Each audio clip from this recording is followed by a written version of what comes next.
금요철 할 때 설교는 그냥 기도의 불쏘시개가 되는 게 제일 좋은 것 같아요. 뭐 이론적으로 딱딱하고 그런 것보다도 말씀 듣고 정말 기도하고 싶은 마음이 막 굴뚝같이 생기게 되면 그게 최고의 설교가 될 거라고 믿습니다. 할렐루야.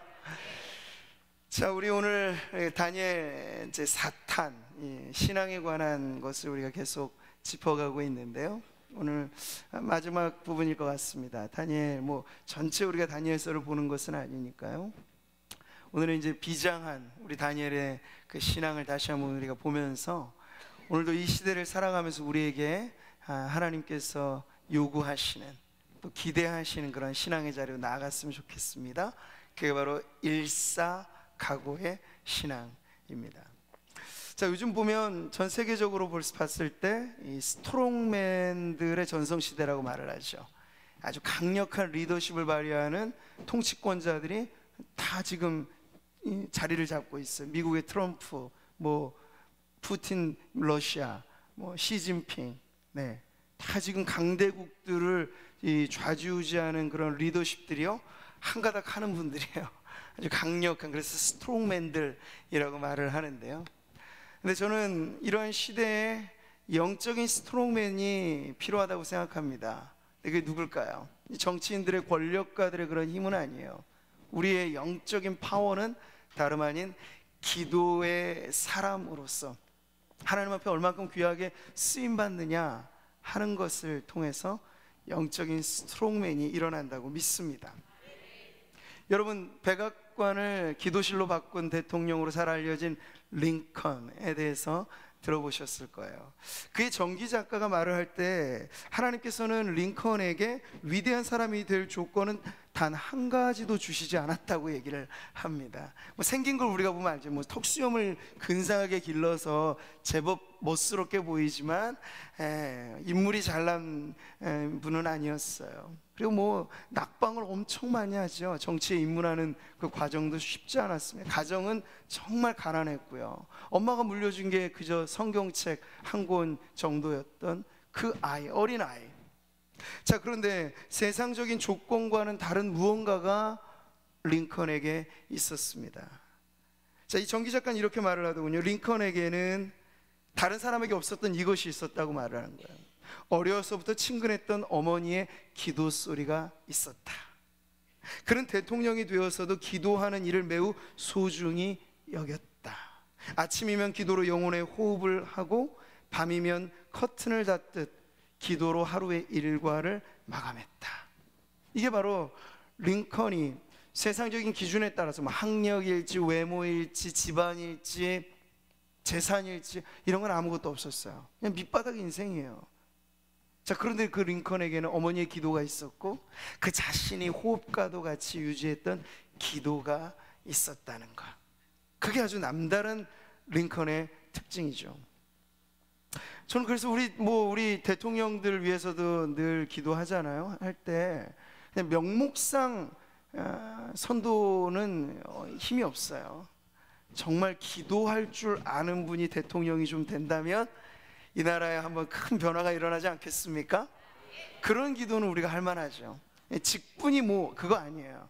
정말 살아계신 하나님을 경험적으로 알고 그 하나님 앞에 기도하면, 기도는 만사를 해결하는 하나님의 능력이다라고 하는 걸 믿는 분이 이 나라에도 한번 대통령이 되면 이 나라에 새로운 역사가 쓰여지게 될 줄 믿습니다. 링컨의 좌우명이 이랬어요. 하나님께 기도하는 일이야말로 가장 우선된 일이다. 어떤 국정을 운영하는 일들보다 기도가 많은 것을 이룰 수 있는 가장 강력한 도구이다. 그 좌우명이 바로 이것이었습니다. 그래서 그의 별명이 백악관을 기도실로 바꾼 대통령이라고. 그래서 지금도 미국뿐만 아니라 후세에 많은 이들이 존경하는 대통령 중에 에이브러함 링컨이 속하는 이유는 바로 그의 신앙이 그를 믿음의 조상 아브라함처럼 그렇게 든든하게 세웠기 때문이겠죠. 우리가 지금 다니엘서를 읽어보는데 다니엘은 그보다 수천 년 앞에 살아갔던 믿음의 선배인데 다니엘로 말하자면 이방 나라 총리실을 기도로 바꾼 스트롱맨이었습니다. 자, 그는 자신이 그 바벨론의 포로로 끌려가고 나서도 여러 나라들이 계속 이 흥망성쇠가 반복되다 보니까요, 뭐 바벨론이 있었고, 그 다음 메데, 그 다음 바사, 이렇게 여러 나라들이 집권을 했습니다. 왕조만 해도 여러 왕들이 오고 갔죠. 느부갓네살, 벨사살, 다리오, 고레스. 왕들은 지나갔어요. 나라는 지나갔어요. 그런데 다니엘은 우직하게 총리로서 리더십을 발휘하면서 영적인 거목으로 그 포로되어 끌려간 자리에서 우뚝 서 있었습니다. 다니엘이 어떻게 이렇게 위대한 믿음의 인물로 역사를 새롭게 써내려가는 하나님의 사람으로 쓰임받을 수 있었을까요? 우리는 이미 1장에서 그 어린 나이에서부터 뜻을 정한 신앙으로 하나님 앞에 나아갔던 다니엘을 보았습니다. 그리고 2장에서는요, 위기에 강한 신앙으로 한층 더 강화된 그의 믿음을 보았습니다. 그러면서 이제 지나오면서 오늘 6장에 이르면요, 다니엘이 더 굳건한 믿음의 사람으로 서 있게 되는 것을 보게 됩니다. 근데 이 모든 과정에서 일관된 하나의 특징을 발견하게 되는데, 바로 다니엘이 다니엘다웠다라고 했을 때 가장 중요한 특징은 링컨이 링컨다웠다는 것과 동일한 특징이야. 바로 기도의 사람이었다 하는 점이죠. 그가 살아갔던 시대는 난세였고, 국권을 빼앗기고 민족도 잃어버리고 약속의 땅에서 쫓겨나고, 이 모든 것이 암울하기만 했던 현실이었지만, 그런 난세를 기도의 진검승부로 승리로 일구어낸 하나님의 사람이었습니다. 오늘 말씀을 보면서 우리가 배우고 또 우리의 기도의 제목으로 삼고 싶은 것이 바로 이것입니다. 어떻게 하면 다니엘이 뜻을 정한 신앙, 위기에 강한 신앙, 그리고 한 목숨 주님께 바치고자 결단하면서 흔들림 없이 그 어두웠던 시대의 불빛처럼 살아갈 수 있었을까? 우리가 그 신앙을 본받는 이 밤이 되기를 바랍니다. 자, 6장에서 다니엘은 또다시 공격받는 그런 위치에 서 있습니다. 6장 10절의 첫 부분이 이렇게 시작하죠. 다니엘이 이 조서에 왕의 도장이 찍힌 것을 알고도. 지금 이 왕의 조서가 문제 발단이 되는 거예요. 근데 이 조서는 뭘까요? 보면 6장 7절 8절에 이런 말씀이 나옵니다. 같이 한번 읽어보겠습니다. 나라의 모든 총리와 지사와 총독과 법관과 관원이 의논하고 왕에게 한 법률을 세우며 한 금령을 정하실 것을 구하나이다. 왕이여, 그것은 곧 이제부터 30일 동안에 누구든지 왕 외에 어떤 신에게나 사람에게 무엇을 구하면 사자굴에 던져 넣기로 한 것이니이다. 그런즉 왕이여, 원하건대 금령을 세우시고 그 조서에 왕의 도장을 찍어 메대와 바사에 고치지 아니하는 규례를 따라 그것을 다시 고치지 못하게 하옵소서. 어인이 찍힌 조서예요. 누구도 변개할 수 없는 강력한 규제가 뒤따르는.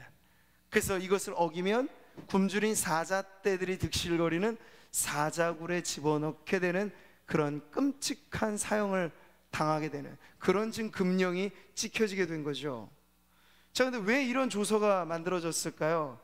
그보다 앞서 가게 되면 우리는 다니엘의 그 출중함이 주변의 많은 사람들의 시기와 질투를 받았던 것을 알게 됩니다. 문제의 발단은 바로 다니엘의 그 반듯함, 흐트러짐 없음.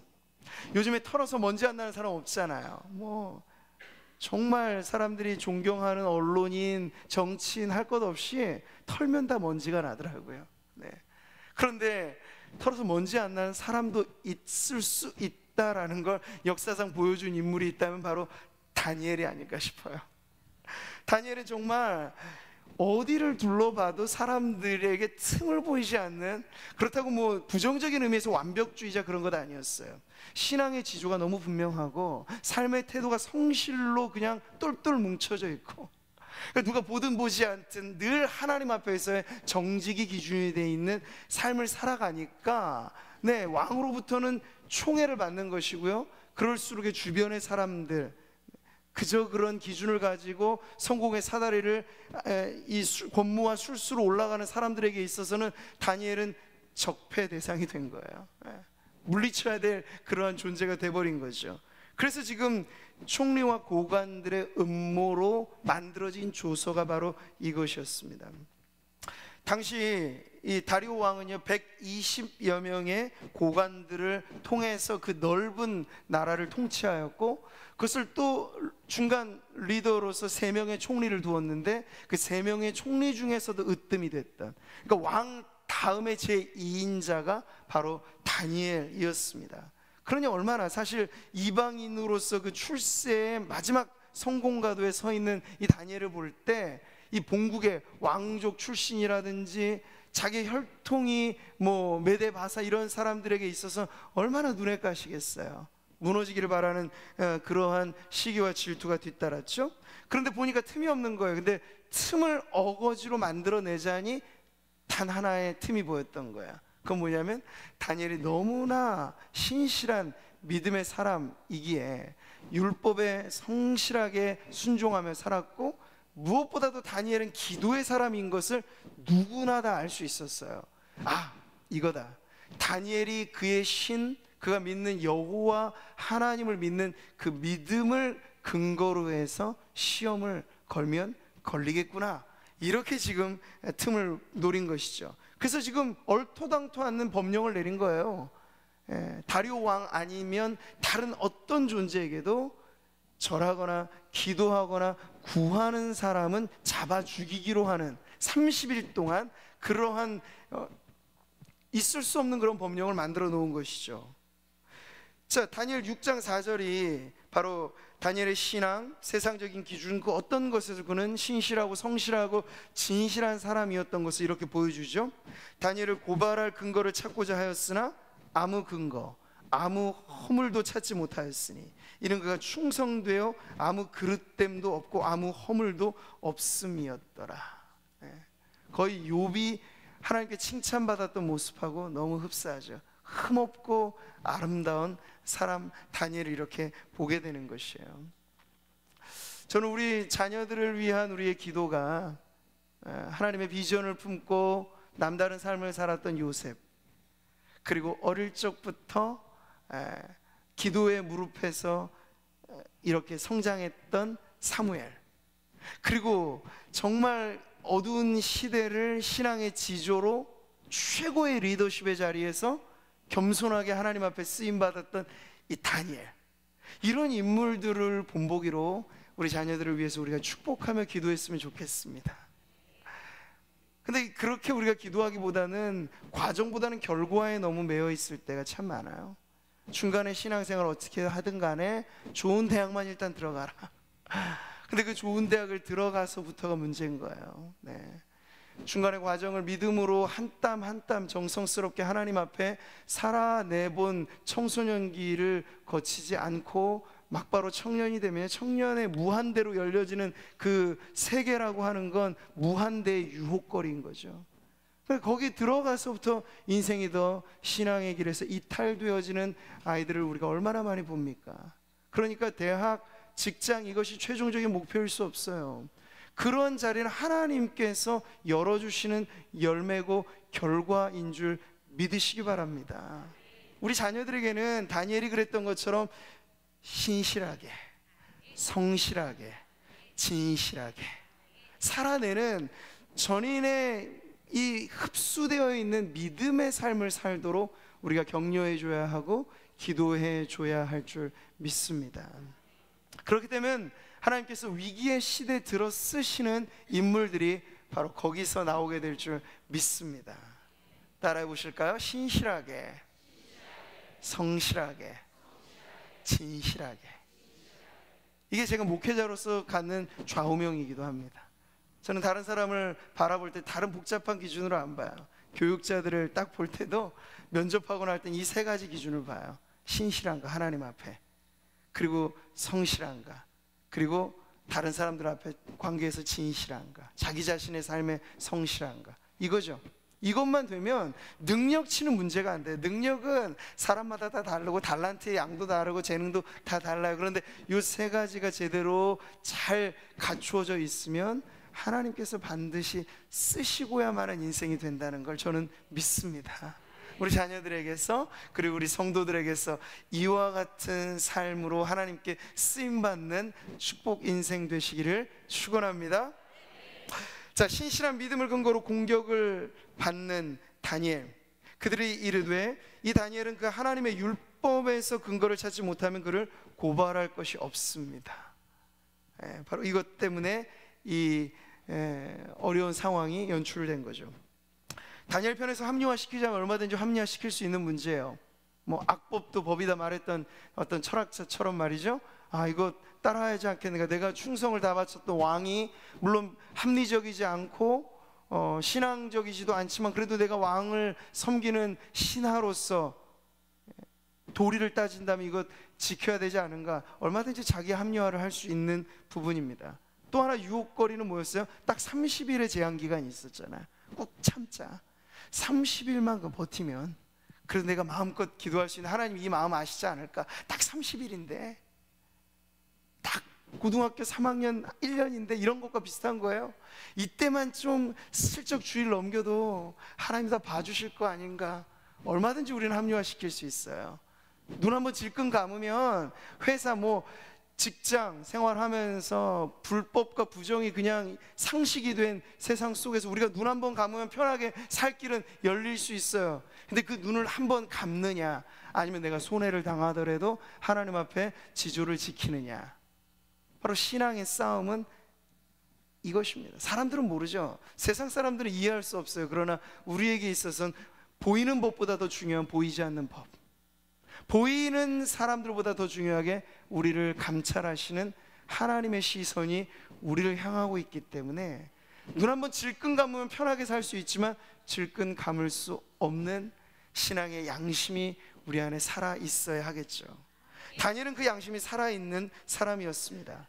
그래서 공격해오는 그 모든 문제들에게 있어서 오히려 영적으로 뒤로 물러가는 것이 아니라 공격이 최선의 방어이다 라는 기준으로 그는 한 걸음 더 나아가 이렇게 행동합니다. 다니엘이 이 조서의 왕의 도장이 찍힌 것을 알고도 자기 집에 돌아가서는 윗방에 올라갑니다. 지금 여기 10절의 한 구절 한 구절에 다니엘의 행동을 보여주는 그런 동사들로 연결되어져 있는데 한번 여러분 상상해 보세요. 왕의 도장이 찍혔다. 이건 누구도 빼도 박도 못한다는 거예요.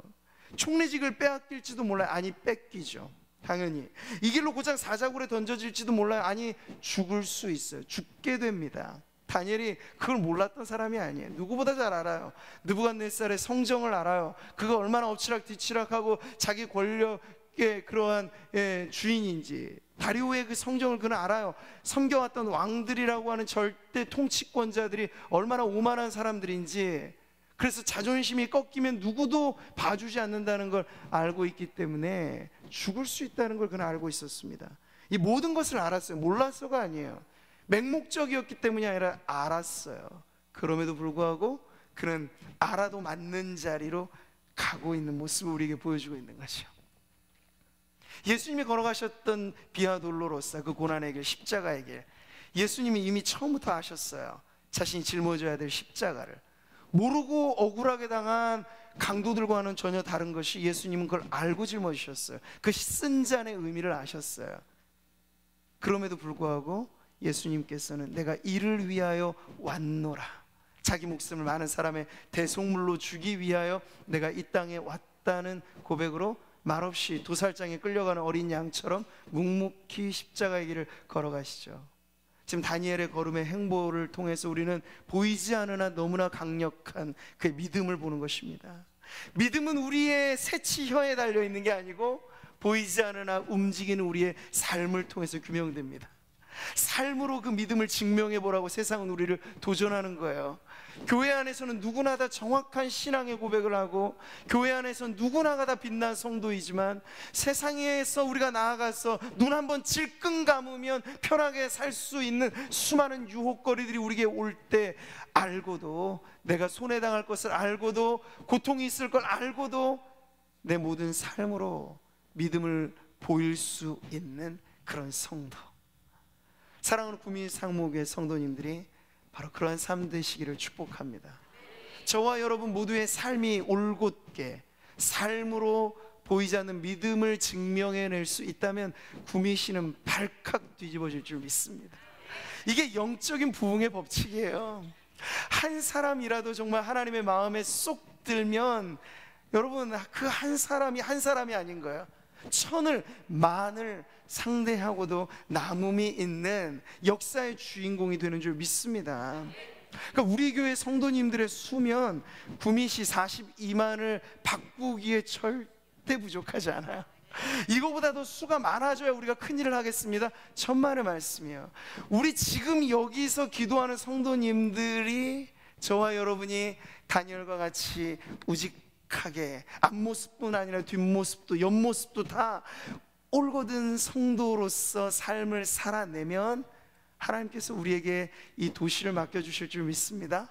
도시뿐인가요? 이 나라, 이 민족, 남은 열방의 과업 우리에게 맡겨주실 줄 믿습니다. 신앙으로 바뀌어진 가정은 열방을 책임질 수 있습니다. 네. 신앙으로 온전히 복음화된 사업처를 일구는 그 터전은요, 열방을 책임질 수 있어요. 네. 그런 기대를 갖고 하나님 앞에 믿음의 삶을 사시기를 축복합니다. 사방이 막혀 있을 때 다니엘은 막히지 않은 곳을 보았습니다. 바로 하늘이죠. 그래서 열린 창으로 그는 향하여 나아갑니다. 예루살렘을 향한 창문을 열고, 다니엘의 이어지는 행동을 여러분 눈여겨보세요. 어인이 찍혀있는 조서보다 다니엘의 마음에 부담감을 주었던 것은 바로 만왕의 왕 되신 여호와 하나님의 말씀, 그 어명이 다니엘에겐 더 중요했어요. 그래서 그는 그 하나님의 말씀을 가슴에 담고 회복의 소망을 품으면서 전에 하던 것처럼 예루살렘을 향하여 창을 열고 나아가고 있습니다. 아마도 그 당시에 모든 포로민들이나 그리고 솔로몬의 성전 낙성식 때 드렸던 기도를 알고 있었던 유대인들처럼 다니엘은 이것을 알고 있었어요. 예루살렘을 향한 그 방향성, 그것이 어떤 의미를 갖고 있는지는 솔로몬의 기도에서 매우 잘 나타나 있습니다. 솔로몬의 기도 한번 같이 우리의 기도 되기를 바랄 마음으로 읽어보도록 하겠습니다. 주께 범죄하지 아니하는 사람이 없사오니 그들이 주께 범죄함으로 주께서 그들에게 진노하사 그들을 적국에게 넘기심에 적국이 그들을 사로잡아 땅의 원근을 막론하고 끌고 간 후에 그들이 사로잡혀 간 땅에서 스스로 깨닫고 그들을 사로잡은 자들의 땅에서 돌이켜 주께 간구하기를 우리가 범죄하여 패역을 행하며 악을 행하였나이다 하며 자기들을 사로잡아간 적국의 땅에서 온 마음과 온 뜻으로 주께 돌아와서 주께서 그들의 조상들에게 주신 땅과 주께서 택하신 성과 내가 주의 이름을 위하여 건축한 성전 있는 쪽을 향하여 기도하거든 주는 계신 곳 하늘에서 그들의 기도와 간구를 들으시고 그들의 일을 돌보시오며 주께 범죄한 주의 백성을 용서하옵소서. 이보다도 사실 긴 당시 솔로몬의 기도가 있었는데 적국의 포로로 끌려갔을 때 상황을 보여주는 이 기도문을 다니엘은 기억하고 있었던 거야. 그래서 정말 적국의 포로가 되고 정말 난처하고 지금 죽을 운명의 위기에 처해 있을 때 다니엘은 이 말씀을 기억하면서 솔로몬이 그 당시 앞서 기도했던 그 기도를 자신의 기도 삼아 하나님 앞에 예루살렘을 향하여 그 소망의 방향, 그 하나님이 이 언약과 약속으로 주신 그 말씀이 머무는 자리를 바라보면서 그렇게 기도하고 있던 것이죠. 다니엘이 당당한 모습을 보세요. 숨어서도 얼마든지 할 수 있을 텐데, 우리 한번 생각해 볼 수 있잖아요. 그 숨어서 할 수 있는데, 겉으로 드러내지 않아도 좋은데 다니엘은 왜 오히려 대놓고 이렇게 했던 것일까? 우리는 그의 모습에서 당당함을 보게 되는 거예요. 근데 그도 그럴 것이 다니엘 안에는요, 지난주에 제가 말씀드렸죠, 근저감, 근거 없는 자신감이 아니라 근거 있는 자신감이 있었던 거예요. 왜냐하면 자신이 믿는 하나님이 누구신지 알았기 때문에 그렇죠. 행동하는 믿음, 살아있는 믿음은 살아계신 하나님을 알 때 가질 수 있는 믿음입니다. 누구도 종이 호랑이를 보고 겁내지 않아요. 우리 하나님의 계시의 말씀은 우리에게 이렇게 1.1획도 오점이 없이 정확무오하게 우리에게 전해져 있습니다. 그러나 여러분, 이것이 활자화된 계시로만 끝이라고 생각하지 마세요. 우리는 이 말씀을 보면서 이 말씀의 역사 시대에 살아계셨을 뿐만 아니라 이 말씀을 읽어내고 이 말씀을 붙잡고 이 말씀대로 기도할 때 우리의 시대에 살아 역사하시는 하나님을 믿는 것입니다. 그 믿음을 가지라고 성경을 우리에게 주신 거예요. 모든 하나님의 말씀은 살아있고 운동력이 있습니다. 다니엘이 그렇게 당당했던 이유는 살아계신 하나님을 그는 1.1획도 어긋남 없이 확실하게 그것을 믿었기 때문입니다. 2장의 위기의 순간에도 다니엘은 이렇게 기도했었어요. 그때 다니엘의 기도가 무엇인가요? 영원부터 영원까지 하나님의 이름을 찬송할 것은 지혜와 능력이 그에게 있음이로다. 같이 읽겠습니다.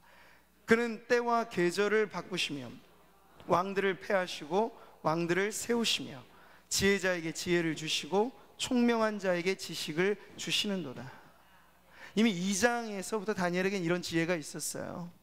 사람들이 절대 권력을 자랑하지만 절대 권력은 절대 부패하게 마련이고 때가 되면 무너지게 마련이고 왕을 세우는 이도 하나님, 넘어지게 하는 이도 하나님, 바로의 마음을 여시는 이도 하나님, 닫는 이도 하나님, 절대 주권자로서의 하나님을 다니엘은 이 당시부터 믿고 있었던 거예요. 그래서 왕이 바뀌었을 뿐이에요. 그 바뀐 왕도 하는 행세는 비슷해요. 느부갓네살이 했던 일이나 다리오가 하는 일이나 비슷해요. 자기의 권력에 아부하고 아부하면서 붙어있는 그 간신들에 의해서 얼마든지 놀아날 수 있는 게 왕의 자리라고 하는 걸 다니엘은 알았던 거예요. 그래서 거기에 일비할 필요가 없다는 걸 알았던 거죠. 그는 변화무쌍한 이런 급변한 급류를 타고 흐르는 위기의 순간에도 자기가 의지할 건 오직 살아계신 하나님밖에 없다는 걸 확실하게 믿었기 때문에 이런 당당함이 나온 것입니다. 저와 여러분도 믿음의 삶을 살아갈 때 당당하게 살아가시길 바랍니다. 직장 생활하면서 성도로서 신자로서 살아가는 것이 눈칫거리가 되는 게 아니라 오히려 우리 자신의 프라이드가 되기를 바랍니다. 구미 상모교회에 간판을 붙이고 구미 상모교회 교패를 붙이고 살아가는 것에 자긍심을 느끼시기 바랍니다. 네, 그게 부끄러움이 돼서는 안 되죠. 나는 구미 상모교회 성도입니다라고 하는 것이 명함의 어떤 이력보다도 우리 자신에게 가장 아름다운 이력이 되는 우리 성도님들 되시기를 축복합니다. 왜냐하면 그 신앙의 고백에 살아계신 하나님이 계시기 때문이죠. 물론 이 때문에 다니엘은 결국엔 위기에 빠집니다. 그것을 예상하기도 했었습니다. 하지만 그럼에도 불구하고 그의 행동은 이어지죠. 어떻게 이어지나요? 예루살렘을 향한 창문을 열고 전에 하던 대로 하루 3번씩 무릎을 꿇고 기도하는 행동으로 이어집니다. 매일 3번씩 기도했던 다니엘을 생각해 보세요. 그런 다니엘에게 30일 기도하지 말라는 건 죽으라는 말인 거예요. 이게 얼마나 오늘날의 평준화된 신앙과는 차이가 나는지 모르겠어요. 우리에게 매일 3번 기도하라고 하면 이 무거운 짐을 어찌 짓고 생각하실지 모르겠어요. 새벽 기도도 버겁고 금요철야도 매주 나오기가 때로는 좀 어렵게 느껴질 때도 있고, 근데 매일 3번씩 기도하라고 해보세요. 다니엘에게 이건 즐거운 의무였어요. 누가 뭐라 하지 않아도 자원해서 섬겼던 그의 섬김이었어요. 그런 다니엘에게 30일을 기도하지 말라는 건 죽으라는 얘기 같았고, 죽을지언정 다니엘은 기도의 생명줄을 놓을 수는 없다라는 그러한 결연한 의지를 지금 이렇게 표현하고 있는 것이죠. 다니엘에게 있어서 기도란 제2의 천성이라 말하는 경건한 습관이 되었던 것이에요. 예수님께서 그래서 피로한 몸을 이끌고도 새벽 미명이면 눈이 떠져 한적한 곳 기도하는 자리에 나아가셨던 것처럼 다니엘은요, 경무에 시달리는 그 얼마나 많은 국사가 있겠습니까? 나라 일들이 있겠습니까? 총리의 일이라는 게 정치적인 스캔들이 얼마나 많이 있겠습니까? 문제가. 그런 속에서도 다니엘은 꼬박 하루 3번씩 예루살렘을 향하여 열린 창으로 기도해 왔던 사람이었고, 이제 당장 그의 인생에 있어서는 하늘이 반쪽이 날 만큼의 위기 순간, 하늘이 무너져 내릴 것과 같은 그런 위기였지만 다니엘은 아무런 문제가 없다는 듯이 전과 동일하게 하루 3번 열린 창으로 기도의 무릎을 꿇고 있습니다. 이제 철학자가 아름다운 말로 내일 지구의 멸망이 올지라도 나는 오늘 사과나무 한 그루를 심겠다, 아름다운 이야기잖아. 우리에게 그보다 더 아름다운 이야기는 뭘까요? 주님 다시 오시는 그날까지, 우리가 주님 앞에 서는 그날까지 내 마지막 유언이 기도가 되고, 기도하다 주님 앞에 부름받는 것이 우리의 꿈이 되는 그러한 삶을 살아가기를 소원합니다. 결국은 부름받을 거예요. 주님이 개인의 종말이든 인류의 역사의 종말이든 오시거나 우리가 가거나 둘 중 하나의 결말이 있는데, 뭐 하다가 주님 만날까 생각해 보세요. 돈 세다가 주님 만나면 좀 당황스럽지 않으시겠어요? 네? 하느라고 여러 가지 많은 일들을 하는데 바쁜 일 하다가, 혹은 낭망하다가, 깊은 시름에 빠져 있다가, 그게 아니고 내일, 아니 당장 내 앞에 죽음의 칼날이 나를 향하고 있을 때 구구절절 변명을 늘어놓다 인생을 마감하는 것이 아니라 기도, 내 필생, 내 마지막 목숨을 다 바쳐서 하는, 바로 그것이 다니엘과 같이 기도가 되는 인생을 소원합니다. 다니엘은 주변 상황에 상관없이 제2의 천성으로 임박히듯 그 영혼에 착 달라붙어 있는 기도의 호흡을 이어갈 수 있었던 것입니다. 두 가지의 선택이 있었어요. 세상 앞에 무릎 꿇을 것인가, 아니면 여전히 하나님 앞에 무릎 꿇을 것인가. 우리에게도 그런 선택의 기로가 서게 됩니다. 기로에 그럴 때 다니엘은 여지없이 하나님 앞에 무릎 꿇는 자리를 선택하였습니다. 그건 그의 믿음의 선택이었고, 오늘 저와 여러분에게도 그 선택의 질문이, 선택의 기로가 놓여 있다면 우리 몫의 선택은 우리가 해야 할 것인데, 여러분 어떠시겠어요? 세상 앞에 무릎 꿇겠습니까? 아니면 여전히 하나님 앞에 무릎 꿇는 인생으로 사시겠습니까? 하나님 앞에 무릎 꿇는 인생 되기를 바랍니다. 다니엘에게 기도는 신앙의 유희가 아니라 하늘에 계신 하나님의 준엄한 명령이었습니다. 목숨을 걸고라도 지켜야 할 명령이었습니다. 그래서 그는 마지막 절대 주권자이신 하나님 앞에 무릎을 꿇고 기도하고 있습니다. 자, 그의 마지막 기도는 어떤 것이었나요? 전에 하던 대로 하루 3번씩 무릎을 꿇고 어떻게 해요? 그의 하나님께 감사 기도. 적들을 물리쳐 주십시오, 기도가 나올 법한데 그렇지 않아요. 다니엘의 여전한 기도는, 전에 하던 대로의 기도는, 적국의 포로로 끌려왔고 나라의 운명과 민족은 이미 다 풍비박산 났고, 그랬을 때 마음에 쓴뿌리 독이 들 수도 있었을 텐데, 다니엘의 변함없는 기도는 전에나 지금이나 마찬가지로 감사의 기도였습니다. 이것이 얼마나 아름다운 모습인지 모르겠습니다. 우리가 범사에 감사라는 말씀, 우리의 기도를 통하여 지켜져야 할 줄 믿습니다. 여러분의 기도의 첫 번째 고백이 간구보다 감사이기를 바랍니다. 하나님 감사합니다 로부터 기도를 시작하십시오. 그러면 우리의 기도의 색깔이 바뀌어지게 될 거예요. 어두운 마음에 칙칙한 우리의 삶에 여러 가지 많은 고단함들이 묻어나와서 기도하면요, 기도가 상당히 어두워요, 색깔이. 근데 여러분, 시작부터 감사로 문을 열어놓으세요. 그럼 기도의 빛깔이 환해질 것입니다. 헤아려 보면 모두가 다 감사할 것이에요. 그리고 마지막에는 내가 살아있는 것 자체가 감사합니다 고백하게 될 줄 믿습니다. 호흡 있는 자마다 여호와를 찬양할지어다. 네, 내가 산자의 땅에 있으며 여호와의 은혜를 볼 것을 믿었도다. 살아있는 것이 감사라면 그 외에 감사하지 못할 건 아무것도 없습니다.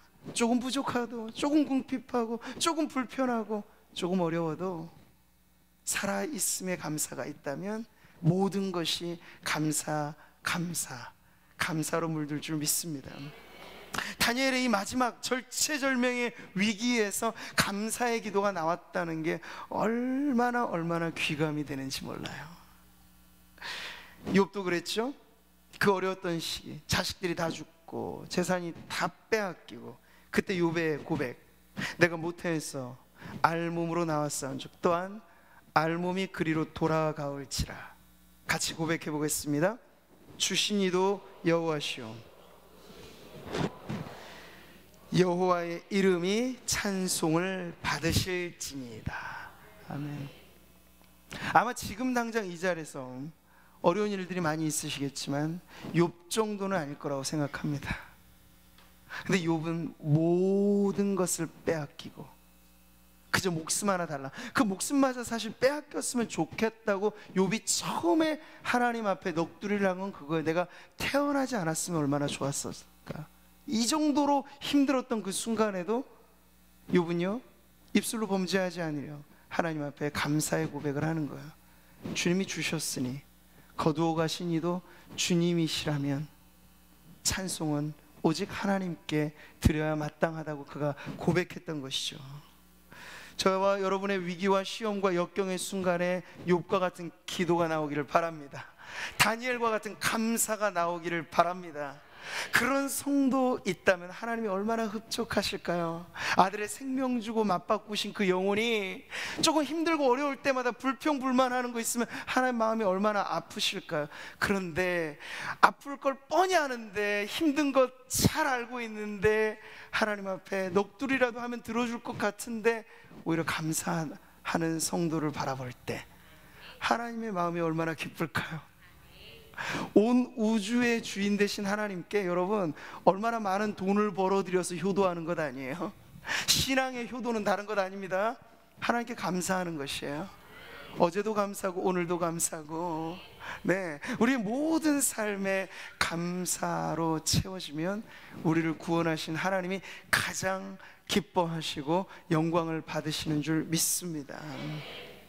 자, 이런 다니엘의 일사가구의 신앙에 하나님이 이제 응답하시는 대목으로 오늘 말씀은 마무리가 지어지죠. 먼저 하나님의 응답이 그가 신임 받았던 다리오 왕을 통해서 이렇게 확인되어집니다. 먼저 6장 16절 보면 왕이 다니엘에게 이런 말을 하죠.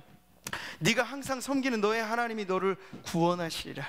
믿음 없는 왕이 오히려 다니엘에게 이런 말을 하고 있는 거예요. 20절에 보면 다니엘아, 내가 항상 섬기는 내 하나님이 사자들에게서 너를 능히 구원하셨느냐. 이튿날 동이 트자마자 다리오가 달려가서 자신이 애지중지하는 그 총리 중에 총리 다니엘이 살아있는지 궁금해하면서 이렇게 말하는 거예요. 사자들의 입에서 너를 능히 구원하셨느냐. 그러니까 이방인의 왕조차도 다니엘의 이러한 일사가고 절대적인 하나님에 대한 지조 있는 신앙에 도전을 받은 거죠, 이미. 네. 그래서 사자굴에서 생존한 다니엘이 이렇게 답을 합니다. 6장 22절 다 같이 읽겠습니다. 나의 하나님이 이미 그의 천사를 보내어 사자들의 입을 봉하셨으므로 사자들이 나를 상해하지 못하여 싸우니 이는 나의 무죄함이 그 앞에 명백함이오며 또 왕이여 나는 왕에게도 해를 끼치지 아니하였나이다. 하나님 앞에 신실하고 왕 앞에 성실하고 자기 자신의 양심에 대하여 진실하였던 다니엘은 자신의 생존에 대하여 이건 하나님이 이 모든 것을 아셨기에 사자들의 입을 그 천사를 통해 봉하셨다고 그렇게 고백하는, 그 밤이 지새워지는 동안 여러분 상상해 보세요. 사자들이 어땠을지, 그 굴 안에서 다니엘이 어땠을지 우리가 상상에 맡겨질 내용이겠지만 다니엘의 마음, 지금 이 대답을 보면요, 전혀 근심의 낯빛이 없이 그 밤을 평화롭게 보냈을 거라 우리는 능히 추측할 수 있습니다. 하나님이 이미 그 사자들의 입을 봉하셨음을 다니엘이 보았기 때문에 그런 것이죠. 아마 살짝 쓰다마 주지 않았을까 싶어요. 집에서 기르는 강아지처럼 그만큼 하나님께서 완벽하게 맹수들을 길들여 놓으신 거예요. 다니엘이 그것을 경험하고 다시 하나님의 살아계심을 고백한 거죠. 그래서 6장 23절은 그 이유를 이렇게 말합니다. 이는 그가 다니엘이 자기의 하나님을 믿음이었더라. 이 모든 것의 결론이 바로 이 한 줄로 정리가 되는 것이요, 하나님을 믿는 그 믿음. 자, 그래서 오늘 본문은 이방 왕이 또 다른 조서를 내림으로 6장이 마무리되어집니다. 처음에는 절대로 여호와든 누구든 간에 나 외에 다리오 왕 외에 다른 신을 섬기지 말라, 이러한 얼토당토하는 계명을, 조서를 이렇게 말했던 다리오가 말이죠, 이제 전혀 정반대편의 조서를 이렇게 발표합니다. 이에 다리오 왕이 온 땅에 있는 모든 백성과 나라들과 언어가 다른 모든 사람들에게, 그 당시는 천하 만국을 말하는 거예요. 내가 이제 조서를 내리노라. 내 나라 관할 아래에 있는 사람들은 다 다니엘의 하나님 앞에서 떨며 두려워할 지니라. 그는 지금 이제 하나님에 대한 다리오의 거의 신앙 고백이 나오는 거야. 그는 살아계시는 하나님이요 영원히 변하지 않으실 이시며, 그의 나라는 멸망하지 아니할 것이요 그의 권세는 무궁할 것이며, 그는 구원도 하시며 건져내기도 하시며 하늘에서든지 땅에서든지 이적과 기사를 행하시는 이로서. 이게 바로 다리오가 어깨너머로 본 신앙이에요. 다니엘의 하나님을 통해서 여호와 하나님이 어떤 분이신가를 지금 이 조서에 이 고백을 하고 있는 거잖아요. 그런 이로써 다니엘을 구원하여 사자의 입에서 벗어나게 하셨음이라. 왕의 도장을 쾅 찍고 모든 열방에 뿌렸어요, 그 조서가. 사랑하는 성도 여러분, 오늘 다니엘 이 한 사람의 신앙이 지켜지기까지 그는 편안하고 안락한 그런 신앙을 추구하지 않았습니다. 힘들고 어려운 일들이 그의 겹겹이 에워쌀 때 다니엘은 그때 더 위기에 강한 신앙으로, 그리고 마지막 한 목숨값을 내야 한다면 일사각오, 내가 한 번 죽지 두 번 죽나, 내가 한 번 죽을 인생 하나님 앞에 살다 죽어야지, 이게 일사각오의 신앙 아닌가요? 그 믿음으로 하나님 앞에 살아간 다니엘을 통하여 하나님은 그 당시 이방 나라에 하나님의 이름을 존귀하게 높여주셨습니다. 사랑하는 성도 여러분, 세상을 바꾸는 방법은 바로 이런 것 아닐까요? 우리가 여러 가지 많은 일들로 세상에 뭐 으쌰으쌰 운동을 하고 캠페인을 하고 할 수 있어요. 그러나 그러한 방법보다도 우리 한 사람의 삶이 하나님 앞에 우리의 양심에 거리낌 없이 진실하게, 청지기로서 성실하게, 신앙인으로서 신실하게 기도하며 살아간다면 하나님께서는 우리 한 사람을 통하여 하나님의 이름이 이 땅 가운데서 존귀케 되시는 역사를 이루실 줄 믿습니다. 그래서 우리가 너무 야망에 찬 꿈을 갖는 것 아니에요. 하나님 앞에 그저 우리의 인생 잘 살아드리리라, 하나님 앞에 영적인 효자가 되리라, 아버지의 마음 근심 끼쳐드리지 않는, 감사하면서 불평하지 않으면서 주신 자도 하나님, 걷어가시는 이도 하나님, 하나님께 감사하면서 올곧은 우리의 신앙을 지키고자 힘쓴다면 우리를 통하여 영광은 하나님이 받으시는 줄 믿습니다. 일사각오의 신앙으로 유명했던 주기철 목사님, 일사각오라는 설교의 제목으로 알려진 이런 설교를 남기셨어요. 그리고 주기철 목사님, 제가 이 다니엘 설교 시리즈를 할 때 처음에 말씀드렸죠. 모진 고문, 그도 사람이었기 때문에 따순 숭늉 한 그릇 마지막 떠올렸던 그 형장의 이슬로 사라지는 그 마지막 모습을 우리가 알고 있잖아요. 그런데 끝까지 신앙의 지조를 지켰던 건 주기철 목사님 평생의 슬로건이 일사각오였기 때문이에요. 그가 신학생들에게 설교했던 이 설교에 이런 내용이 있습니다. 부활의 복음이 우리들에게 이르기까지 피로써 전하여졌습니다. 로마 제국 잔혹한 박해 아래 50만 성도가 피를 흘렸고, 로마 교황의 혹정 아래, 핍박 아래 100만 성도의 피가 뿌려졌습니다. 우리가 읽는 성경은 피로써 쓰였고 피로써 전해졌습니다. 피로써 전해진 부활의 복음을 우리 또한 피로써 지켜야 하겠습니다. 주님을 위하여 져야 할 이 십자가, 주님이 주신 이 십자가를 내가 만약 피하였다가 주님이 이 다음에 너는 내가 준 십자가를 어찌하여 왔느냐 라고 물으신다면 내가 어떻게 주님의 얼굴을 배울 수 있겠습니까? 오직 나에게는 일사각오가 있을 뿐입니다. 자신의 설교 그대로 사셨습니다. 주기철 목사님. 그런 순교자들의 피 위에 우리는 빚진 자로서 이 자리에 있습니다.